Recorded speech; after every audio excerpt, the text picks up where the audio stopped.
Lucid Blocks is a game you may not have heard of, and you most certainly haven't played it because it's not even out yet. Even so, I think every single person has experienced Lucid Blocks in some quantity. Because Lucid Blocks isn't really a game, I would go so far as to say maybe it's not even only an experience. But Lucid Blocks itself is a captured and cultivated brew of feelings elicited to and digested by the player. Feelings which are intrinsic to the human experience itself. Whether it be innate human existentialism, surrealism, nostalgia, but most importantly, Lucid Blocks is a portal to the strange and indescribable world of dreams. Something every single person around the world can relate to. The feeling of wandering endlessly in a land you can't really make sense of. Jumbled pieces and items scattered from memories, creeping their way into the plot, serving purposes that would otherwise not even really be sensible to that item. For example, maybe a lost memory of a childhood toy like a bubble blowing wand suddenly becomes a weapon that shoots bouncing orbs, or a puppet used to play with in preschool which suddenly allows you to use as a glider. These things don't seem to make sense. It's just like how it could be in a dream. And even if you don't actually have memories related to items like this, everybody has a dream where they uncover memories they didn't even know that they had. And these types of items appeal to that, giving you a sense of vagueness yet familiarity, even if it's completely unknown to you. Despite what you may think,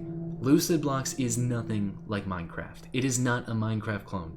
It is merely a feeling you experience and lose yourself in. Something you experience and barely make any sense of. And a really good example of this is that the worlds you create are not merely worlds. They're qualia, which is defined as arising from stimulation of the senses by phenomena. You're not just creating a world, you're creating feelings to be experienced. Though the Minecraft people will claim that their game is a true sandbox with no real end goal, there are extrinsic motivations and milestones, progression and quantifiable goals. Lucid Blocks has no true progression. Though you can make changes to your character and setup as you play, there's no real reason to do any of that other than just to go out and explore and experience more feelings. Lucid Blocks is literally just feelings. It's so different to any other game I've ever seen or played, and it captivated me so deeply ever since it appeared on my Instagram For You page. I've been meticulously following each and every little scrap we get as this game is developed for so long, and I've been practically itching to talk about it. But I'm not a playtester, so I can't play it, so all I can do is learn every possible thing I can about it because I feel such an urge to experience this game. So I've scoured hours and hours of developer updates and playtester videos to piece together every single thing I've been able to gather about it. I've done as much research as I possibly could, and I've put together all of that information into one 40-page long Google Doc. And I will put that in the description if you want to look at that or give comments if you have any updates to my information or anything. Seriously, this is a community effort, okay? Speaking of, after I started this document, one of the playtesters, Nonpartisan Uno, helped out a lot with correcting some information I got wrong and also providing additional things that I missed. So thank you a lot to that guy, very much. But I just felt like somebody had to do all this research, piece together as many things as they can and release it to the masses, because I know there are other people like me who just want to know everything about it. So that's exactly what I'm doing today. I'm gonna go over and explain every single little detail, every piece of information that I've been able to gather about Lucid Blocks, including the world, the mechanics, the vague story, biomes and entities, structures and alchemy recipes. So, without further ado, this is a Lucid Blocks deep dive.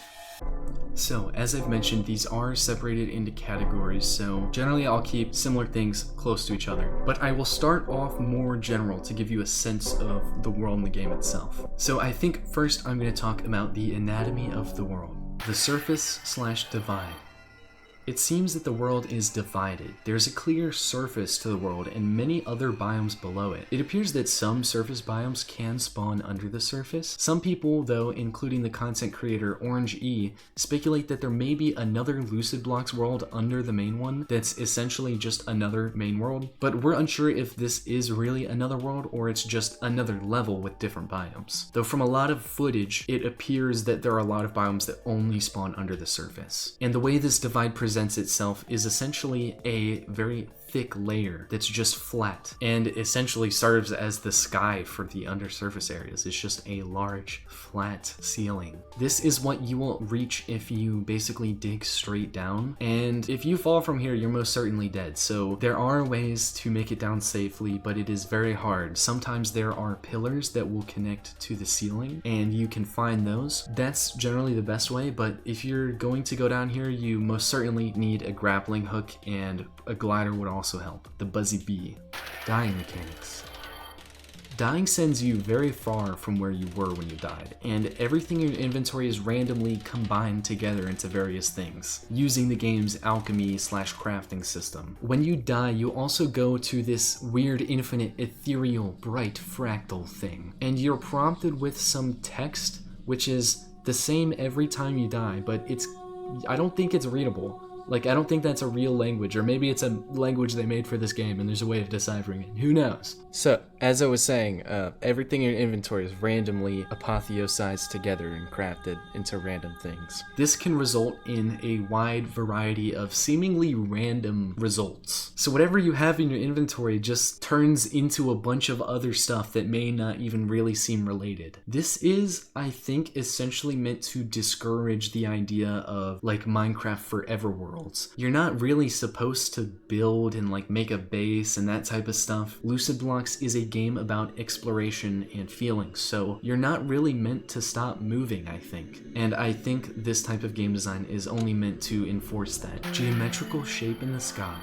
This seems to be the world's version of a sun. It appears to have an orbiting cycle, and it is much more visible at night. Its appearance is basically a halo, a white large halo in the sky, and its appearance also seems to resemble one of the enemies in the game, or at least one of the variants of them, which is this halo-looking geometrical thingy. The relation between these is quite unknown, but the relation in appearance is definitely worth noting, I think. Whether this be some connection that these geometrical entities are connected to the ethereal beings of this world or not, who knows? But I'm convinced that these must be related in some way. Ambience. The distinct call of a mourning dove can commonly be heard.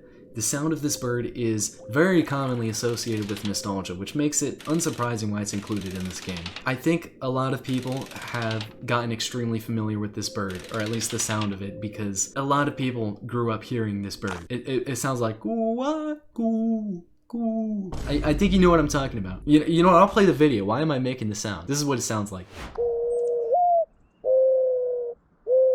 But yeah, these can be frequently heard, like a lot. I think it's a good addition because for me at least it is very, very nostalgic. And I also am a very big fan of birds. I love birds. If I was a bird, I would be a crow or something. I just like birds a lot. Birds are cool, and especially this bird. I like the sound it makes. It's very cool. W addition to the game. I just felt like I had to talk about this.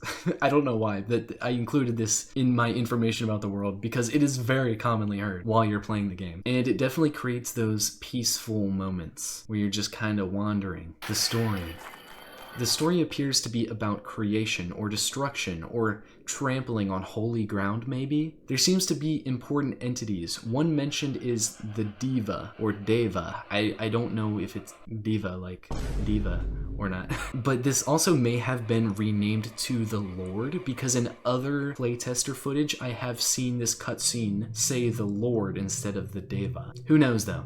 But apparently this being would not be happy about us desecrating their domain as told to us in one of the cutscenes. And there's another entity as well in another cutscene that acts as if they remember us and calls out our name. I'm not sure what this being is meant to imply, but yeah, there's definitely some weird stuff going on with the story. But each time these encounters are experienced by finding these glass-like boxes and interacting with them, transporting you to the cutscene. When you complete these, you're also given invisible XP. I didn't even know that. One of the playtesters had to tell me that because I didn't even know. There's no way to tell that you got XP. In fact, even when you fight enemies, you don't see XP particles or anything. You just get XP, it's invisible. But each time you complete one of these cutscenes, it seems that one of your rosary beads in your inventory will light up, signifying that a piece has been completed. It's unknown what happens when you complete the entire rosary, but I assume that that is the goal to completing the story. And though there is basically a story in this game,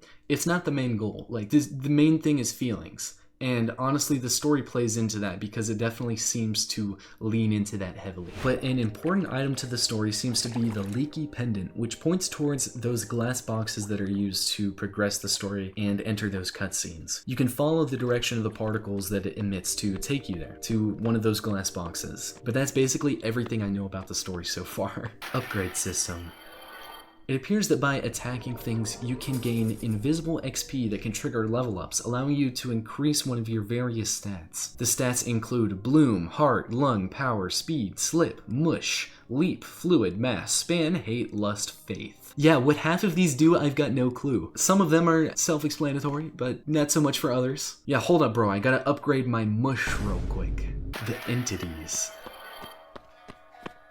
The mannequin can appear on the surface or under the surface as well, seemingly. And these may be biome dependent, but it is a little unclear which biomes they're dependent to, if they are. They are non-hostile initially, but upon hitting them, they will become hostile. And they can also spawn holding different items, some of which I've seen are the bubble wand and more commonly a sword. Upon defeating it, it'll drop string and wood planks. Cetopair.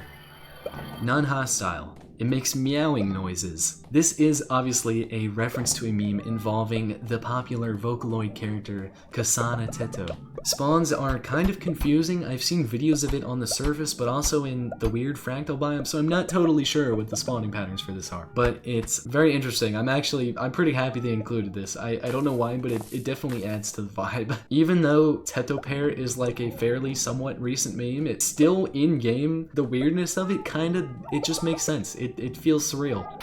Sheep. This is probably the most normal entity in the entire game. It's literally a sheep. It spawns in grassy or snowy biomes on the surface. It runs away upon being hit, and when you kill it, it drops wool or raw sheep flesh. You can actually ride them by jumping on top of them, and if you hit them, they'll run around in random directions, so you can kind of move around on them. Little goober things? Question mark? These are friendly entities. They kind of sound like a little strange bird, but they run away when you hit them, and I'm honestly pretty unsure about their spawning patterns, but they can spawn in the purple log field for sure, and some areas on the surface. But other spawning patterns I really have no idea about. Blasphemy. These seem to appear on the surface. They scream out in pain when you hit them, and when you defeat them, they drop an item called the Keela. They resemble weird, freaky-looking spider creatures with a cube for a head, and they definitely appear to be very much hostile. Flowerhead guys. These are non-hostile and they appear harmless, but I haven't really seen anyone attack them. At least recently, I don't remember if any time I've seen somebody attack him before, but I don't think they turn hostile. I mean, look at this guy. He couldn't hurt a fly. But they can spawn in broken cities, presumably other places too, but primarily that's where I saw them spawning in several videos. I don't really have a ton of information about these guys, but yeah, little flower dudes. Floating geometrical creatures. These are non-hostile, but they can be attacked. They appear in broken cities, and they emit a broken human voice-like sound.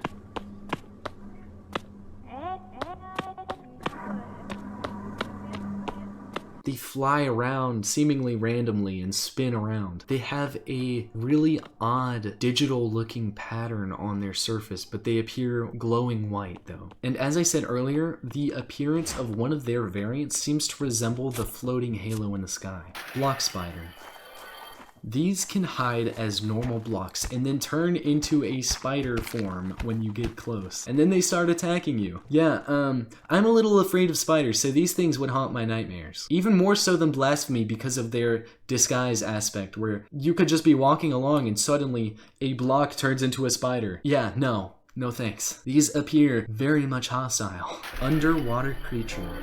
I've found virtually no information regarding this other than that it appears under the water, seeming to watch the player. Allegedly, the developer confirmed that this was a blasphemy that spawned underwater. But talk about this inspired them to begin working on a real underwater creature, which we unfortunately do not have any information about yet. Centipedes.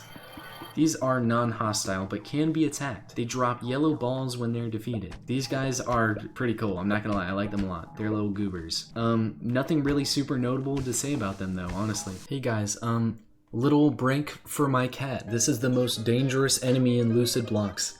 The most vicious entity that you can find in Lucid Blocks. Mrs. Savannah. Yeah guys, this is the most dangerous entity in Lucid Blocks. Only appears below the surface in the Library of Babel, and she will kill you on sight if you make eye contact with her. Avoid at all costs. Time to scoot back up. I'm gonna finish this video. Oh, look at her go. Okay, back to the real entities. Yo, Lucy B. Locks, add my cat to the game. I'll scan her with Polycam and send you a 3D model of her. Next enemy on the list is the fractal bird entities. These are non-hostile and seem to not really do anything other than their fractals shifting into different shapes. These, however, can be attacked and defeated, but don't seem to drop anything. I'm pretty sure that these are still being developed though, as Lucy is actively updating the fractal math and stuff for it, and they've been sharing changes. I'm not sure though if they will add any actual like functionality to it, like whether or not it'll have AI or not, because right now they seem to be kind of static and only function for existing and being able to die-ify it. Kill. The birth of humanity. That's not the actual name of it, but when Lucy shared these guys for the first time, that's what they titled it, and I actually thought that that was so peak that I'm just calling them the birth of humanity. They are small creatures that seem to place pebble blocks, move around, and jump. They're non-hostile, and defeating them drops pebble blocks. The giant hand. This, surprisingly, is an entity, as you are able to attack it. Being in radius causes red rain to begin falling from the sky, and a large red sun appears above. It doesn't seem to drop anything upon killing it, but it causes the rain to cease. Lightning tubes. These fly around in a swarm, shooting what appears to be lightning around like a storm cloud. They seem to squish vertically up and down, changing in size. They appear hollow on the inside. They're squished variants somewhat resembling the shape of the floating halo in the sky, and that one variant of the geometrical white enemies. I have absolutely no idea what these things are actually called, but they shoot lightning and they're tubes, so I'm calling them lightning tubes. But their AI seems to be like a swarm, because they always try to follow a central swarm hub point, it appears. The diatom. This is a sphere with 2 legs and an oddly human-like face. It walks slowly towards the player and is probably hostile, ? But even stranger about this is that the face on the sphere seems to resemble a digital RGB screen. I have no idea what that means, but either way, this is honestly a cool enemy. Honestly, I love the enemies that use inverse kinematics because it gives it such a weird feeling. And as somebody who is scared of spiders and stuff, seeing the inverse kinematic legs on enemies is like, you know? Hey guys, Editor Fopull from the future here. I just had to jump into the future a month to give you this message. This is the part of the video where I was like, well, this is all the entities in the game, or at least this is all that I could find. But there are in fact several more entities. Every single day, I swear to God, there is more new footage and stuff. So I saw this fleshy creature that just runs around at the speed of light. There are also these gel creatures, like these goopy gel flying things that you can attack. Bro, my cat is gripping onto my leg right now, bro. She is gripping onto my leg.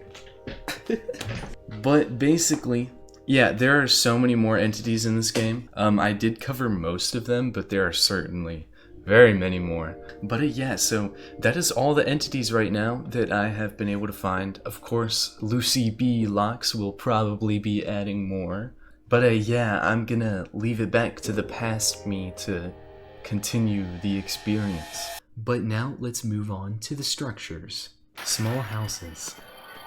These seem to spawn on the surface, and it can also contain books and boxes. When you interact with the Hope Cube, it flashes your screen with an image. I'll put a bunch of these images on screen for you to digest. But these images are chosen when the block is placed down. So after you place the block and interact with it, you can interact with it multiple times and you'll keep getting the same image. But if you destroy the block, pick it up, and place it back down, it then changes the image that was chosen. So you can kind of like re-roll what image the Hope Cube has by breaking it and putting it back down. But I mentioned that these houses can also contain boxes, which when you break them, they have a chance to drop an empty bucket and other possible items like mercury tendrils and an axe. There's probably more loot pools, but these are the drops that I predominantly witnessed. Mostly empty bucket, but inside these houses they can also have one of the strange glass boxes that teleport you to a cutscene.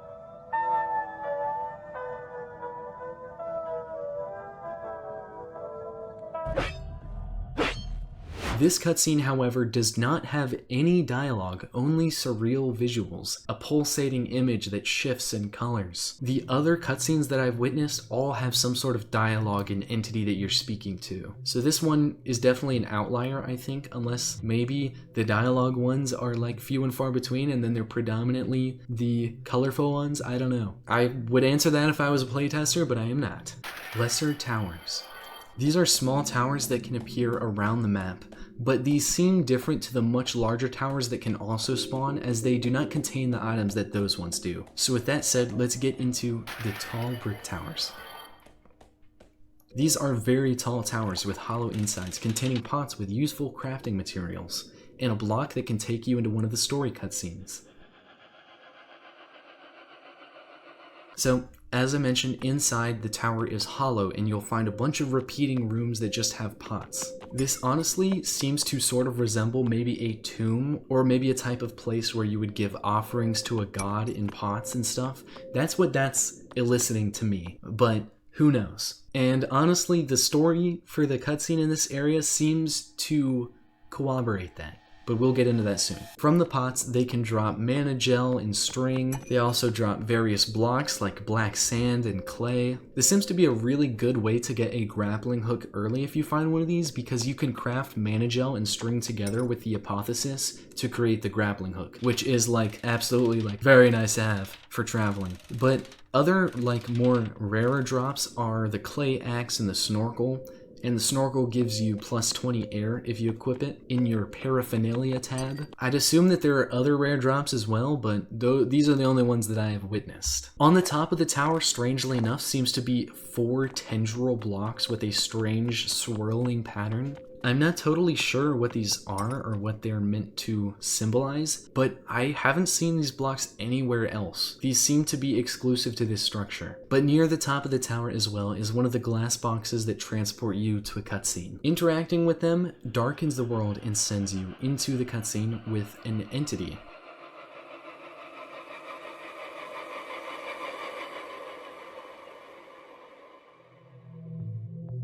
This entity appears as a smiley face dangling on a chain of spheres tied to the ground on a checkerboard patterned floor. The aesthetic is very dark and blue and mysterious, and the dialogue goes as follows.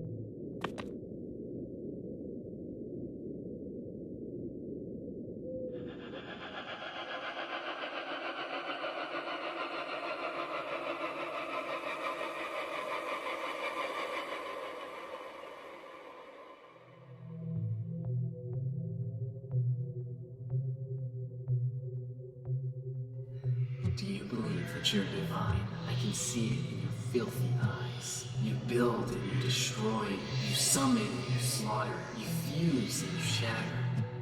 Every breath that you take desecrates this quality even further. But you are not a god.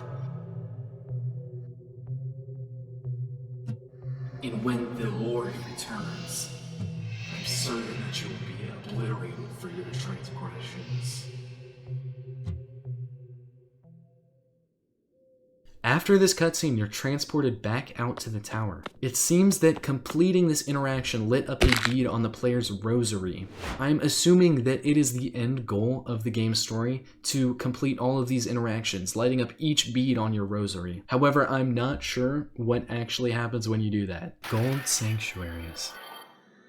These are large structures made completely of shiny gold blocks. Inside are little greenery areas with trees. These spawn in the sky under the surface, I believe. Originally, I thought that these were their own biome, but allegedly they're just really large structures. Inside of them are these weird patterns of gold blocks floating, and in the middle of them is one of the glass blocks that take you to a cutscene. And the cutscene goes as follows.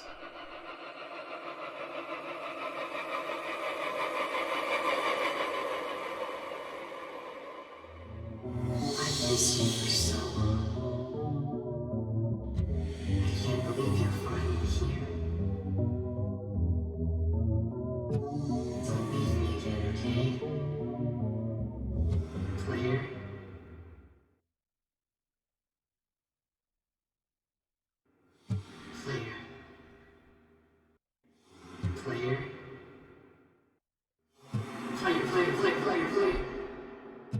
Your name, I remember it. It's you, right? Player, do you think you'll keep that name? Player.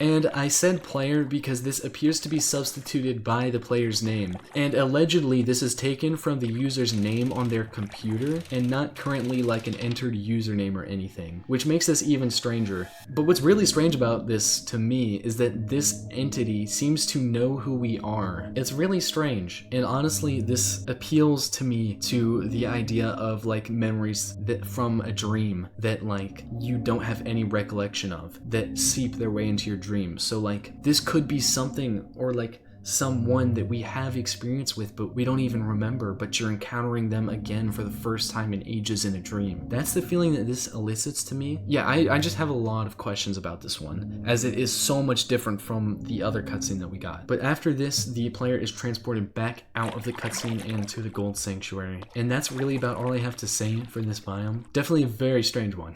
Crafting / alchemy / apotheosis. It seems that a lot of the recipes are pretty unpredictable. Crafting seems to work more like alchemy, where matter is transferred into other things. So some recipes can feel very random, but are vaguely related. I won't cover all the recipes as that would take way too long, but I will cover some basic ones that I've seen. The first one that anyone would probably do is a wood block and a stick. It gives you a wooden pickaxe. But you can also substitute the wood block for like a dirt block or even sand and it still works. So this is why I say crafting appears more like alchemy, where recipes can create the same thing with different materials, because it's like transferring matter into other things. But alternatively, you can also put the pickaxe in the crafting thing and then another item and it'll turn the pickaxe back into sticks. So that's why I think it's like transmutation or alchemy. So a recipe that I mentioned earlier is the grappling hook, which is mana gel and string, but this can also be substituted for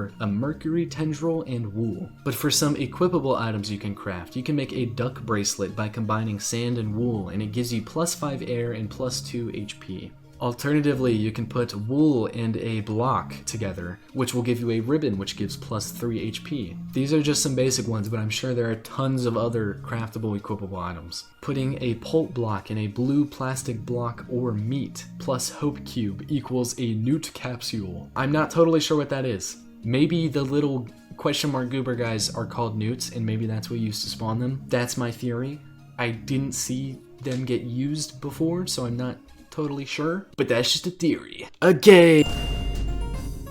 I love you, Matt Pat. Crafting a hope cube and a string together will give you a cash cube. This block appears to behave like a chest or like a shulker box type item, the player being able to place items inside of it. Putting books and string together will give you a rename pencil, which I'm guessing is like a name tag. Putting a pickaxe and raw sheep meat gives you a paddle, which appears to be an attack item, as when you hold it, it appears as a little stabby thing. This is a really strange one. Empty bucket plus wood block gives you a water bucket. I'm not totally sure how that works, but alchemy, yeah! So if you want a bucket of water and you've got a bucket and you've got wood and you're not near a water source, just alchemize that up and you've got a bucket of water. Now let's get into some of the biomes. I guarantee you that there are probably many more biomes that I have not yet documented, because I'm still getting some people tell me things that I didn't know yet. And some of these I don't even have footage of. But the main biome you'll probably see is what I'm calling the main world. It's a grassy area. It's like the main biome on the surface world. It's pretty much like default grassy plain area. Tile tree forest. These seem to be a surface biome full of forests with purple or green grass and trees made of tile blocks. And sometimes they can also be made of other blocks, but it seems predominantly in the footage I saw that they're made out of tile blocks. Wheat fields. Large fields of wheat. These appear below the surface, I think. They're honestly very spooky looking. It's kind of unnerving, I'm not gonna lie. Plastic areas. These also appear on the surface, but I think these may be able to appear under the surface, at least in certain variants. But I think predominantly on the surface you will find these plastic cities. And the visuals of these seem to invoke like a liminal abandoned cityscape type vibe, as a lot of these buildings are completely hollow on the inside, as if they were never really used for anything in the first place. It's possible that nothing ever really lived here or even used these places. Teal checkerboard fields. These resemble the plastic areas, but are much more flat and vast. These can also spawn small houses and even an occasional tree, and these all seem to really be made out of the same kind of plasticky material. And these also have a chance to seemingly spawn a lot of mannequins, which can be dangerous. These can appear both on the surface and under the surface. I like almost 100% sure it can be both. Snowy biome. These can appear on the surface connected to other biomes. This can connect both to the grass biomes and like basically any of the basic surface biomes, and you'll get snow falling from the sky. But one interesting thing is that even on the surface, the world generation can be extremely vertical. And I just thought I should mention that. I don't know where else I would say that. And I honestly love this because vertical games are like the best to me. That's why like Dark Souls 1 is like my favorite Souls game, because the world design is like stacked on top of itself. And I think Lucid Blocks appeals to a similar thing, to where like everything is built on top of something else below it, and it's just very vertical, and I love it. I love that. Broken cities. These can appear as large towering skyscrapers, which are full of books, boxes, and other random blocks. They have windows and appear to be made out of some variant of the checkerboard block and wood planks. These seem to appear only below the surface. From everything I've seen, I've only seen them spawn below the surface. The floating geometrical enemies can spawn here, seemingly in groups, and they just kind of float around and make weird noises. The repeating library / Library of Babel. This is a large, repeating library full of walls lined with books. This seems to only appear below the surface. This library is probably based off the short story The Library of Babel, which is about an infinite library that contains every possible sequence of characters, leaving most of the library full of meaningless garbage. But if you think of any possible string of text, that exists somewhere in the Library of Babel. It's kind of like the thing of like, you give a monkey a typewriter and it's just mashing keys. Eventually he'll write all of Shakespeare's text. Eventually. It may take thousands, millions, billions of years, trillions, probably more than that, but at some point, given an infinite amount of time, that monkey will type Shakespeare. And the Library of Babel is like a very similar thing, where it's an infinite library that could have any possible sequence of text. No matter what the text is, it's somewhere in the Library of Babel, and this seems to elicit / be inspired by the feelings of the Library of Babel, where it's just a very, very vast library, as these seem to have pits that stretch all the way from the top to the bottom of the library, which, looking down, just seems like a black void and endless rows of different layers of the library. This to me is one of the most like creepiest and coolest areas. I love this place a lot. Swimming pool corridors. These appear to spawn on the surface of water at the bottom of the large library or broken city structures, but I'm unsure if they are mutually exclusive to this generation, but these areas do always seem to involve water spawning on the surface of them. But this biome does seem to only spawn below the surface divide. I've never seen these on the surface, but I'm pretty sure that this has been confirmed that these are inspired by the pool areas in the backrooms pool rooms / other similar liminal space depictions. I know that there are a lot of unique pool / water themed liminal spaces, and these definitely elicit those feelings. So this area to me is just very, very creepy, but also like a little nostalgic and comforting, but like a little underlying creepiness. Large fractal-like areas. These contain looping patterns with a colorful array of blocks. These seem to only appear below the surface or are very high in the sky. I've never seen these just like as a biome on the surface. I saw someone once on the surface go really high up and then find a fractal place, or go under the surface and then find a fractal space as a biome. Those are the only examples I found though. Purple log fields. The ground is completely made up of purple logs and purple grassy looking blocks. Purple flowers and grass blades spawn on top of these blocks occasionally. I'm pretty sure this is probably below the surface. I think. Flesh biome. This is mostly full of flesh blocks. I don't know what else you were expecting. It's flesh. This is below the surface of the main world. I'm pretty sure it's only below the surface, but I think they can also connect up to the surface. Like, I'm pretty sure I saw one instance where there was a grass biome that then got into like a very steep cliff into a flesh biome. I'm not totally sure, but these don't seem to spawn as like normal biomes on the surface. They seem to somewhat be connected to descending. There are some very sparse decorative flowers, but they don't drop when you break them. They also have these occasional flesh eye blocks, which you can break to get an eye item, but it appears that an additional generation along the side of these biomes, a big flesh eye wall can spawn. And additionally, at the top of some of the flesh biomes, there's a layer of skin blocks to represent the end of the biome. Death pits. Occasionally on the surface, you'll find big pits lined with checkerboard tiles.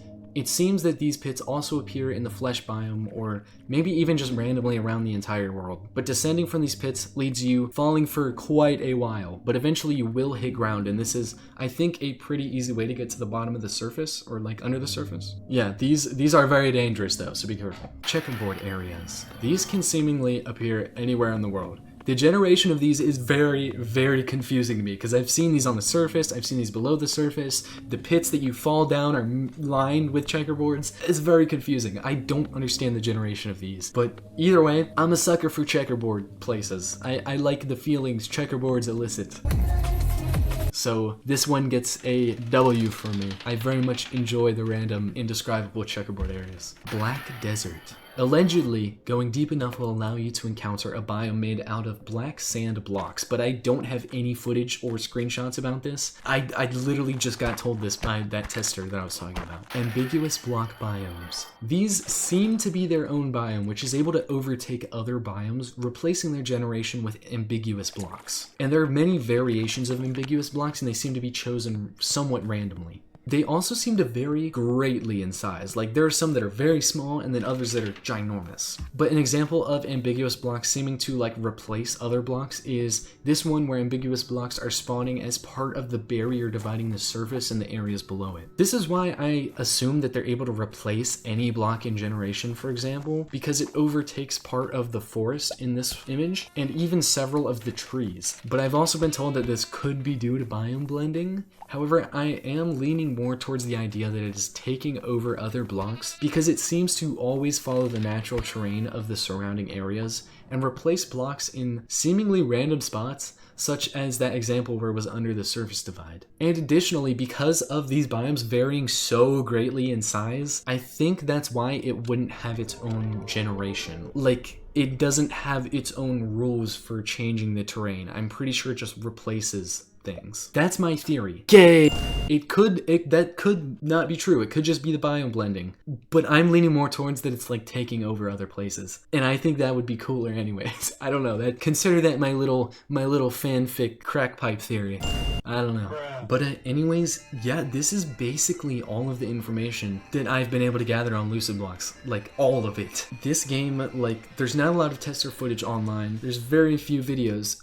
We do occasionally get updates from Lucid Blocks, which honestly, one of the top 3 usernames of all time, I can't even lie. That's such a fire username, but anyways, the developer is really interactive with the community, giving updates a lot. And Lucy is low-key on the grind. Like, the speed that Lucy updates this game is crazy. So I'm absolutely ecstatic to see more about this game and analyze more footage as it comes out. And hey, Lucy, if you're watching this, make me a tester. Make me a tester. Please, Lucy, I need this. Man, why you try not to laugh? I'm watching your devlog. Just disrespectful as shit. Nah, but for real though, make me a tester and I'll glaze the game till the end of time. I'm just saying. Number 1 Lucid Blocks content creator. I will deep dive every single thing I can sink my teeth into. I want to enjoy the bountiful flesh that this game has to offer to me. It is just too good. I need more Lucid Blocks. I don't think you understand. I'm so intrigued by this game, guys, that I wrote this. I said 40-page earlier, but it's actually a 50-page doc because I was using like pageless format on docs, so it's like it's kind of it's like longer than it actually is. Yeah, the pages are even longer than I thought. I'm just so intrigued by this game that I was compelled to do this and put all the effort into making this video.